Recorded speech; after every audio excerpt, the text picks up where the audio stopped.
afternoon, everybody. A few months back, it would have been a scary sight to see so many people in the room, but today it's a really welcome sight. I think for all of us, it's a sign of normalcy. So it's great to see that.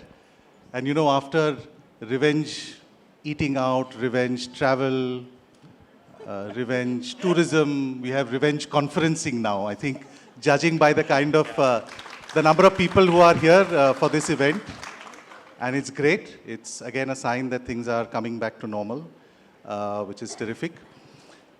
We are in the post-lunch session, but it could have been worse. It could have been just before lunch as well, which is probably, but hopefully everybody's had a good lunch and your thought for food is now sated and you're ready for some food for thought from our very interesting panelists. And as you can see, it's a very diverse panel. From the shoes we're wearing to the organizations they all come from, and of course the rich experiences that they will all share with you. So it's a very interesting topic, the great reprioritization of work and employee experience, what's driving performance. And we know that employees have changed. I don't think there's any debate on it in terms of their expectations, their work-life balance, their choices of when and where to work from. And organizations need to adapt as they redefine that employee experience and ultimately drive performance like they did with the employee 2 years back. So maybe without further ado, I will come to my panel, and maybe Supratik, to you first. What are the changing models in terms of how employees are rethinking their aspirations, their expectations, and how do we create flexibility in the roadmap for the employee of today? Right. Good afternoon, all of you. First of all, I'm very happy to be here today, and I'm looking forward to share some of my thoughts as much as I'm looking forward to hear some of yours. Change, of course, Anish, you're able to hear me, right? Right. So change, of course, it has been a significant, Anish. I think the way we think has changed, the way we work has changed, our social behavior has changed, right? And I think all of us, as an industry together, we've faced with some sort of a paradigm shift that we have never seen before. That's what I think so. For some years from now, before this, we've always been talking about what do we do differently for the newest generation of workforce that's entering the workforce. So we are talking about changing our models, changing our practices, the way we work, and all of that. That has now been supplemented with the pandemic, and it has posed challenges that we've not seen before, right? So 2+ years, our people have been working from home. I know many people who've gone through experiences they've never gone through before. I know many people who have also had deep personal revelations, right? A mix of this, or perhaps all of this, is leading to changed mindset, changed aspirations. For example, when we're talking about career, what I mean by career, or what I meant by career, may not be the same what is being talked about for careers today, right? We are increasingly talking about more and increasingly talking about purpose, because we've been doing that for a while, but now I'm in fact happy to see this, because people are talking about now the journey. It's a purposeful journey they're looking at, right? We're no longer looking at the destination alone. So which actually creates a lot of challenge for us in terms of how do we create experiences on the way so that it's an impactful career journey, right? And on top of that, I think we have a group of people who are willing to speak their mind up. They are not going to be ignored. They're not going to suffer in silence. So they're looking at more inclusive places and a lot of flexibility. On top of that, what's happening is we have gone into a hybrid mode. So we honestly don't really know exactly what's the right way. I think each of us are learning. I'll just give you some example for your, for a perspective. I work for a company called RPG, and we've got a group company called Zensar, which is an IT services firm. Now, in that company, and like it has happened in the IT sector, there's been a huge amount of tech hiring that's taken place, and there's a lot of attrition also that's taken place, right? We're at a stage, and it's amazing because approximately 40% of our total employee base is new. They have all been hired during during the times of the pandemic. They have been onboarded during those times. What's very interesting note is about 40% of them come from more than 400 different locations in India, different places, different villages, towns, and cities. How do we engage with all of them? Right? So each of these are challenges that's being posed by the people within your organization. Those are some kind of changes that we are faced with, Anish. Now, to your question in terms of our roadmap, I think as an organization, we all have to figure out that the mode of working has to change. We have to move to alternate modes of working. My personal opinion is we have to move away from role-based organization, which has got a lot of structure, to more skills-based organization, which has got a lot more fluidity in them, right? And I think we have to be able to provide people a lot of choices, because what you mean by career may not be the same by what you mean. It is your choice and no longer the organization's choice. And finally, it's about leadership, how we sort of percolate the whole thing down, how we drive that culture. That's my thoughts. Thank you, Supratik. And I think you made a great point that in India, we are not one India, and it is not Mumbai or Delhi or Chennai or Calcutta. It is maybe 1,000 or 1,500 towns and cities where our workforce comes from, and many of them are, already there. Thank you for that perspective. Maybe, Kushal, I come to you now. What is, what is this redefinition of employee experience as these priorities have changed? And especially for Gen Z, what are you seeing in terms of what they expect as far as employee experience is concerned? Thanks, Anish, for the question. Let me begin with a disclaimer. I am not a Gen Z person, right? I am not from that generation. My clothes may tell you something else, and definitely I'm not from there. But as someone who actively engages with Gen Z when it comes to hiring them from my organization, I think it's a generation which is definitely the one which wants it all, right? It's a generation which definitely believes in the fact that they are here for a reason, and they are quite vocal about it. They don't shy away from the fact that this is what they believe in. These are the things that they prioritize. I think what has happened for Gen Z is that they got a lot of exposure, right? They saw the Lehman Brothers crisis when they were growing up. Then they came up and saw the pandemic thing. They understood that it's not only about money.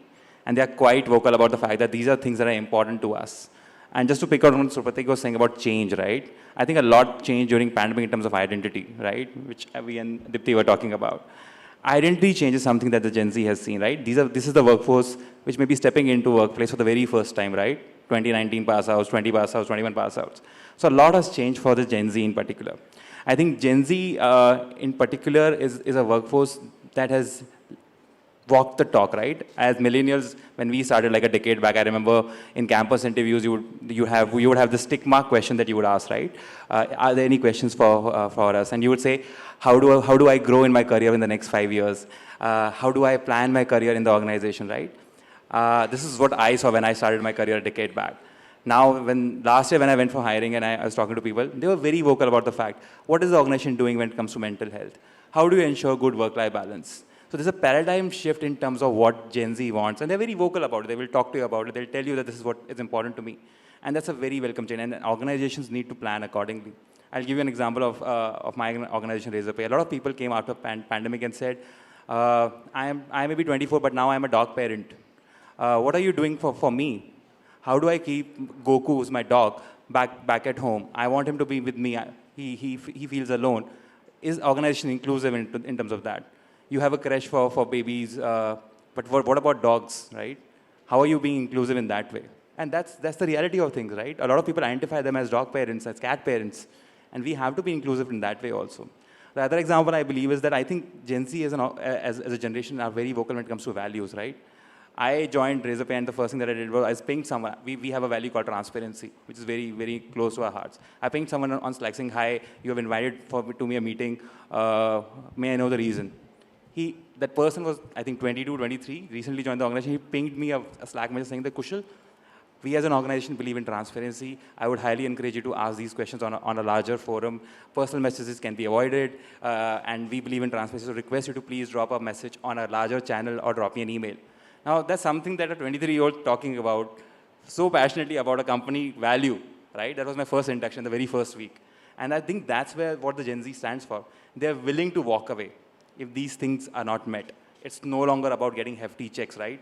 Unfortunately, Gen Z is also blamed to be entitled, right? With the great resignation that came last year, they are supposed to be entitled, but I don't think they're entitled. They are anti-capitalist, is what I assume, right? They believe in the fact that it's not only about money, right? It's much more than that. They moonlight, right? They don't do one job. They do freelancing. They work with other companies. So I think employee experience needs to be redefined for this generation, right? And I think we as employers, HR professionals, need to get ready for it because the paradigm is changing. Thank you, Kushal. How many dog or cat parents in this audience? Wow, see. That's why I see a lot of smiles when you mention that. Thank you. Very interesting perspective. Deepti, coming to you now, we talked about how employee expectations are changing, what it means for employee experience. Now, this reprioritization mindset, it's leading employees to imagine their employers or organizations play a different role as far as their future is concerned. So maybe if you can share your perspective on that. Sure, thanks Anish. And thanks Supratik and Kushal for setting the context here. So as Supratik started out, the title of this conference is very apt, fresh eyes, rethinking what's possible. And we know that last 2 years has been hard on each one of us and all the employees. And what it has done is, it has forced us to step back, look at our lives, and be more purposeful and deliberate in designing the lives we choose to live. And that is what has been reflecting in all the employees that we meet. Mostly all of us are HR professionals in this room, right? So I think the conversations have shifted, as Kushal was sharing, right? The great resignation was a clear reflection of people making different choices, right? Because, of course, organizations have been talking about careers, roles, compensation, benefits, offering the best of everything to their employees, right? But I think at one point of time, people have realized that's not enough. Because when it comes to life, we need more, each one of us. And I think the question of purpose, why am I doing this? How does my work, contribute to the greater success of the organization and to my purpose of coming into this world? I think that questions become real. And therefore, the conversation of doingness versus beingness is something which every organization will have to grapple with. It is not a conversation we can shove under the carpet, that we'll give great money, great roles, and now you come and work for us 9 to 5 in the roles that we offer you. That's not enough, guys. And that is very, very challenging because traditionally as organizations, we have never thought like that, right? That's not what we as HR professionals are equipped to do on a daily basis, right? So think of managers' jobs last year. Many of our employees lost their families, lost their parents. In wave 2, and I was talking to Anish before this, managers had to really grapple with, talking to employees and grieving, helping them grieve, walk that talk with them, helping them, step back and look at their lives afresh. And that is what has really shifted the perspective of people. Having said that, what does it really mean, right? Because that's the larger question that Anish is asking us, right? So, of course, I'm glad that, the pandemic is behind us, but the ways of working have also changed, right? So we are back at work, but in a hybrid mode, right? Supratik shared that, 50%, 60% of the organization has changed. In the whole great resignation, we have all been in a hiring spree, and now we have a set of employees who've joined us remotely, and they're working in a culture where they've not come into offices enough to know the organization. So what does it really mean for us, when we are enabling the organization in this post-pandemic world? One is, of course, that purpose is going to play a very important role at an individual level and at a team level. And therefore, as organizations and as leaders, our jobs will be tougher to make sure that people understand how their work contributes to the success of the organization, to the success of the team, and how it matters.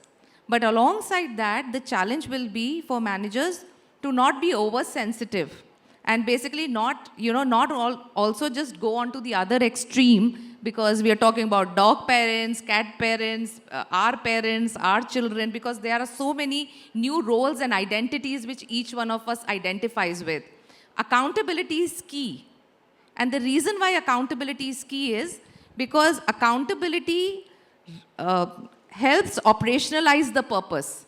It actually reminds me as an employee that why my work matters and why I contribute, and how I contribute to the success of this organization.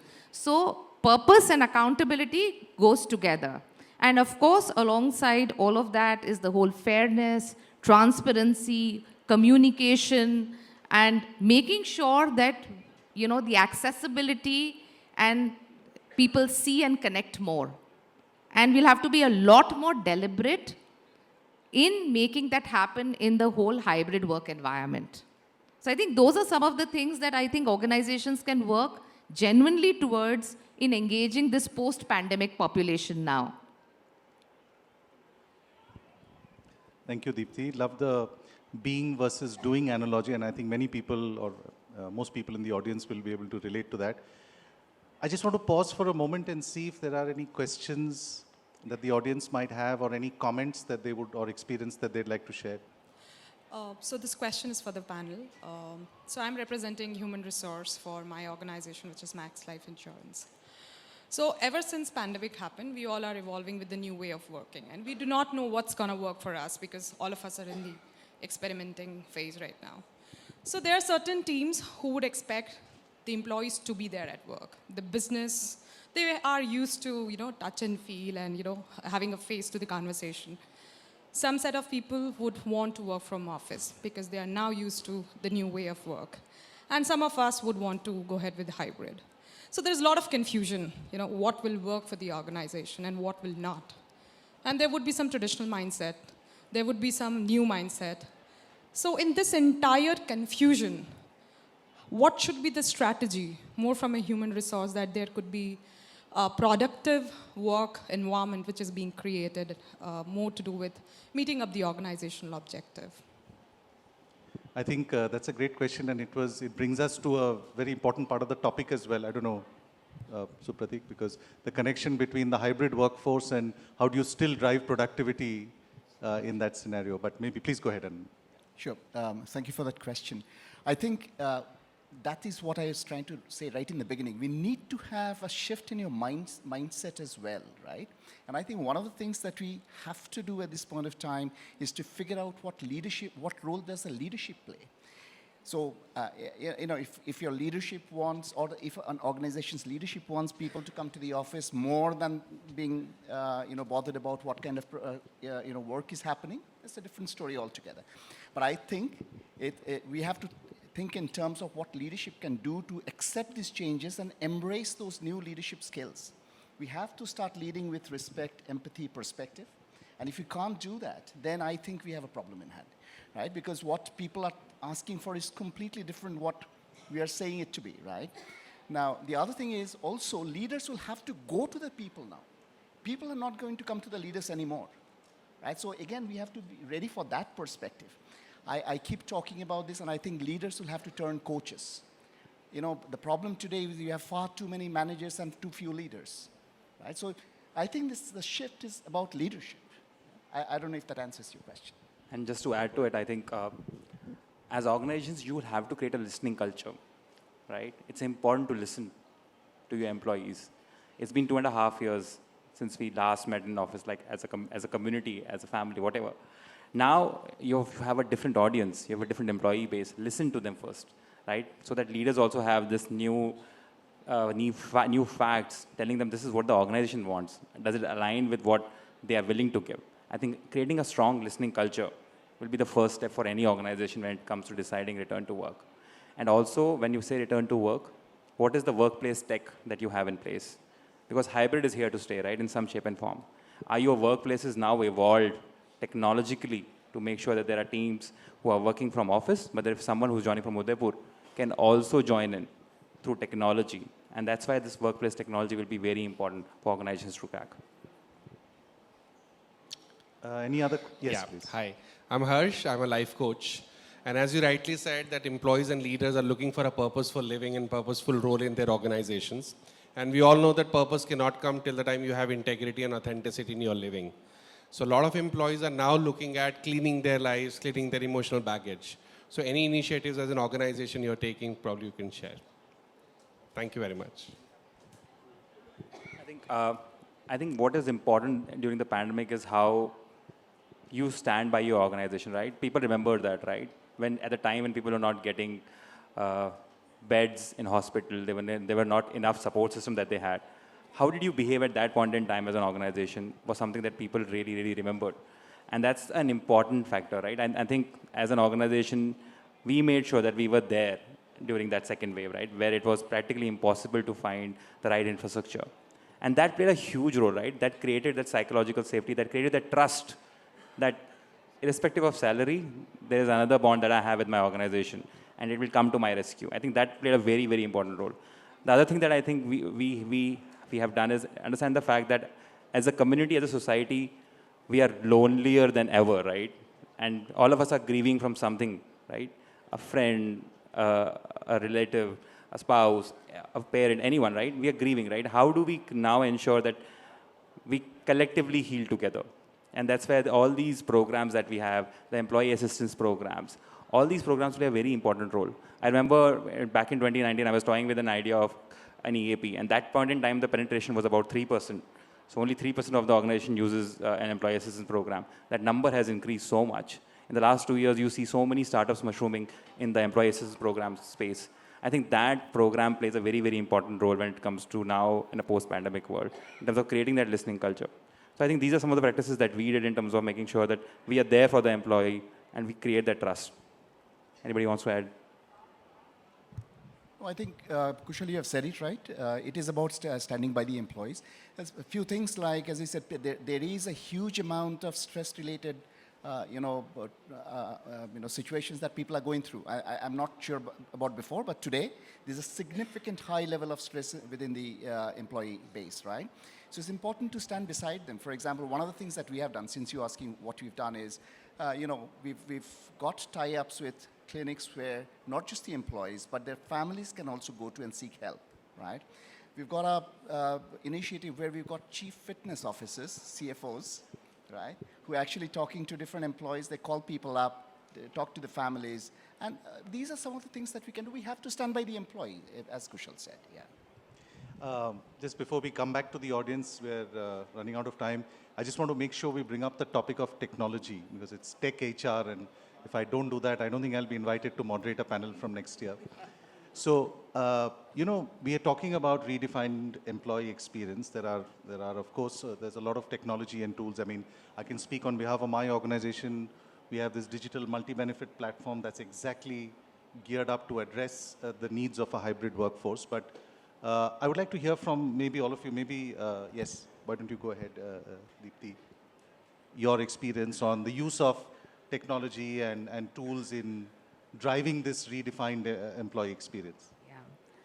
So, Anish, I would say that, I work for an organization which has a very large distributed workforce, right?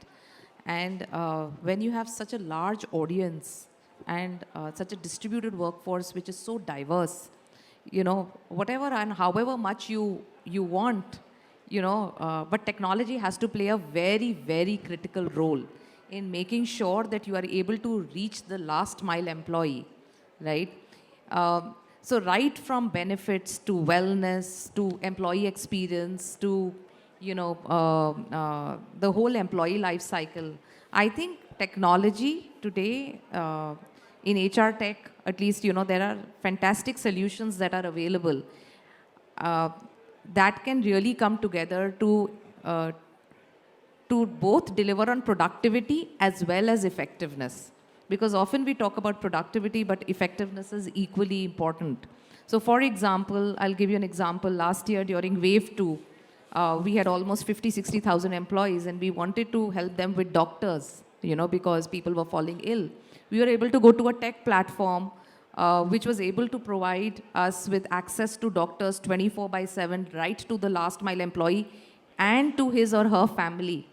So technology has a way of easing out daily life problems, and I think it's important to adopt technology wherever we can, and also for simplification. I think what we really need to keep in mind as we go through these technology solutions is that it is not a substitute to high touch, because eventually tech is there to ease out problems and ease out the life cycle and ease out productivity and effectiveness of transactions, right? Or to get more data and insight, right?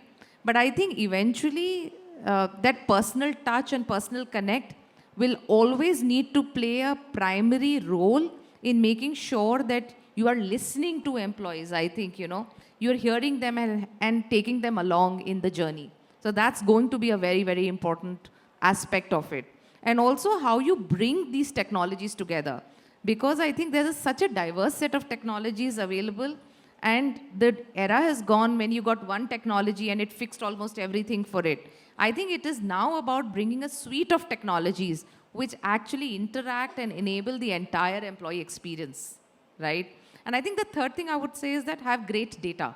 So I think, we've always had data, but I think now more and more HR leaders are looking at building the right form of data to be able to do the analytics and the whole predictive modeling around it.